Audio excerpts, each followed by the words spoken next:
Desde que eu comecei a criar conteúdo para o YouTube, para o Instagram, eu tenho percebido que muitos homens têm vindo até mim para poder conversar sobre determinados assuntos que os afligem naquele momento, né? E esses temas, apesar de serem variados, esses assuntos, apesar de serem variados, eles se assemelhavam de alguma forma. Você sabe que tudo que eu trago para vocês, eu sempre pego um conteúdo extenso, denso muitas vezes, e tento transformar em palavras fáceis, né, para que vocês possam entender da melhor forma possível. E a maioria do conteúdo que eu tenho geralmente é lendo livros ou ouvindo podcasts, enfim. E eu li um livro, estou na metade de um livro que chama No More a Mr. Nice Guy. E foi lendo esse livro que eu trouxe, né, que eu tive uma epifania sobre o problema do homem bonzinho. E esse, mais ou menos, geralmente é o tema que esses homens me procuraram para conversar. E é sobre isso que eu quero falar com vocês hoje, né? Então, eu me peguei refletindo sobre um padrão curioso, um padrão interessante, que eu espero que você também já tenha percebido, que é o quê? Os caras que fazem tudo certo, que estão sempre disponíveis para as namoradas, que tratam as mulheres como uma deusa, que nunca dizem não, sempre são os mais rejeitados, os que são traídos ou ignorados, enfim. Já escutou alguma história nesse sentido? E não é só nos relacionamentos.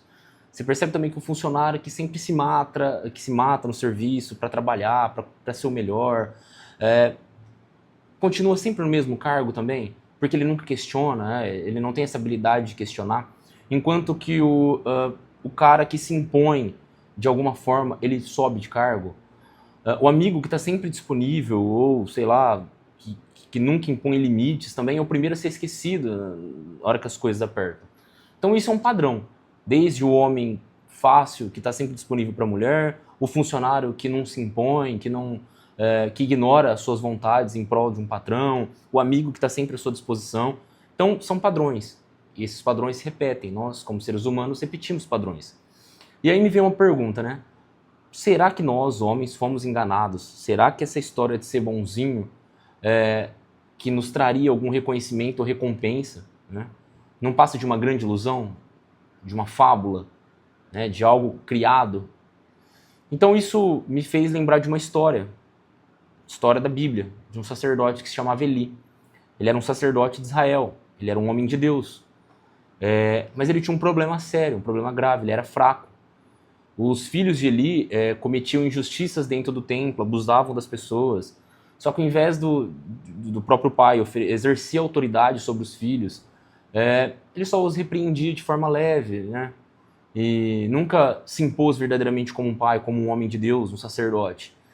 Então ele confundiu misericórdia com passividade, que são coisas opostas.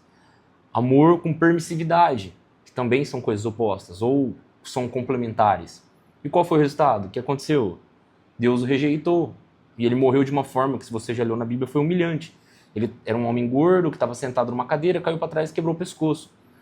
E a linhagem sacerdotal a qual ele pertencia foi cortada. Ou seja, um homem fraco que não assume as responsabilidades, ele não merece estar no comando, ele não merece ter uma linhagem. E isso foi o que aconteceu com Eli.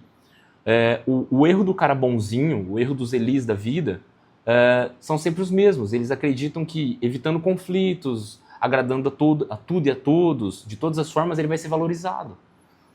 Só que o que eu quero trazer para vocês é que ninguém respeita um homem que não impõe respeito. Essa é a grande chave, o grande entendimento sobre isso. Quem que você preferia ser dentro dessa história? Você preferia ser Eli ou Moisés?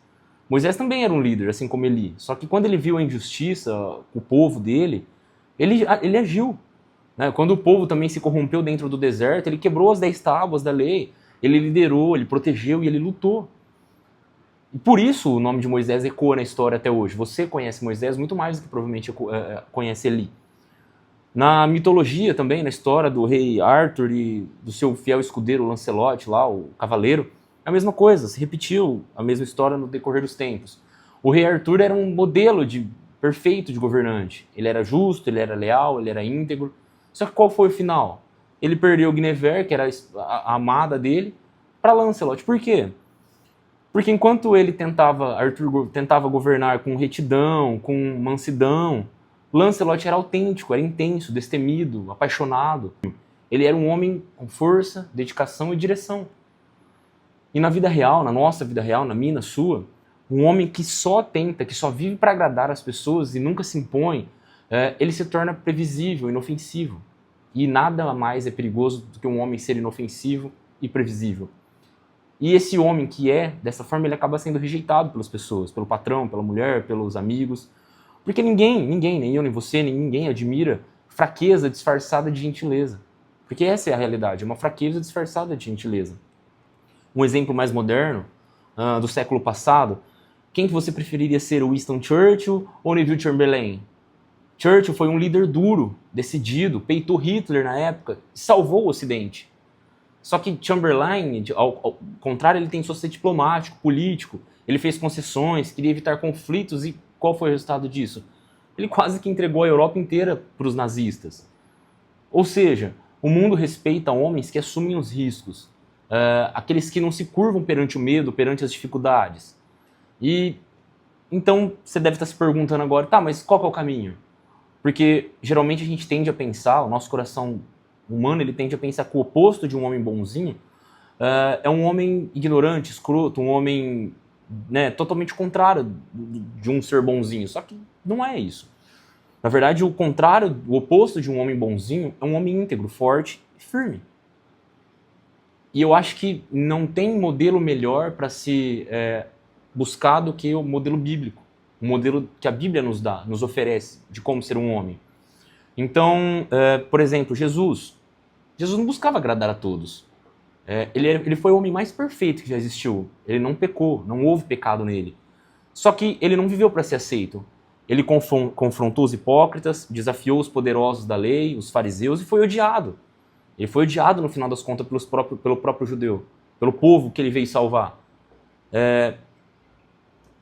Homens são dedicados, homens fortes e decididos resolvem os seus problemas. Davi enfrentou Golias, que era o problema que ele tinha naquele momento. José resistiu à sedução, às injustiças. Daniel, né, no Antigo Testamento, não se dobrou diante do rei. E esses homens não viviam tentando ser bonzinhos. A métrica deles não era ser bonzinhos, era cumprir aquilo que Deus tinha para eles, o propósito que eles tinham em vida. A única verdade o único compromisso que eles tinham era com a verdade. E essa deve ser a nossa luta, compromisso com a verdade, com a honestidade. Nós devemos ter um propósito maior como eles tinham. Enquanto um homem bonzinho vive para ganhar aprovações, um homem de verdade ele vive para algo maior. Ele tem uma missão, que é o quê? Qual é a sua missão? A sua família, a sua fé. Ele sabe que a vida tem um chamado, que tudo tem um propósito. E ele não se distrai com as opiniões alheias, com as opiniões das pessoas que muitas vezes têm inveja mesmo da sua vida. E aí eu te pergunto, eu faço agora um questionamento para você. Quem que você prefere ser? Eli, da primeira história, ou Moisés? Arthur ou Lancelot? Churchill ou Chamberlain? Você quer ser lembrado como um homem que se impôs e fez o que era certo, muitas vezes mesmo sendo difícil? Ou como alguém que foi esquecido porque não teve coragem de agir no momento em que precisava agir? E aqui eu quero encerrar trazendo para você, como em todos os vídeos, um ensinamento. Não cabe, de nada vale toda essa retórica, esse ensinamento, se no final das contas vocês não aprenderem alguma coisa com isso. Então, se você aí sente que ninguém te valoriza, que é sempre passado para trás, talvez seja a hora de você mudar os seus fundamentos, mudar a sua métrica, deixar de ser um homem bonzinho. Mas não deixar de ser um homem bonzinho só por deixar, mas começar a ser um homem segundo os padrões de Deus. Um homem forte, um homem corajoso, um homem honesto, íntegro, que impõe as suas vontades também. O mundo não precisa de homens frágeis. O feminismo tem destruído cada vez mais os homens. O feminismo tem tentado tornar os homens mulheres. Os homens são frágeis, fracos. Só que você não deve ser isso. Você deve ser totalmente o contrário. O mundo precisa de homens justos, corajosos, que protejam suas famílias, que construam, que liderem, homens sábios. Eles sabem ser gentis. Só que eles precisam ser leões também. Muitas vezes eles precisam ser leões. E você precisa entender a diferença de quando ser gentil e de quando ser leão. Então, por último, eu pergunto para você, você quer ser mais um homem bonzinho que ninguém leva a sério? Ou você quer ser um homem que vai deixar um legado para sua família?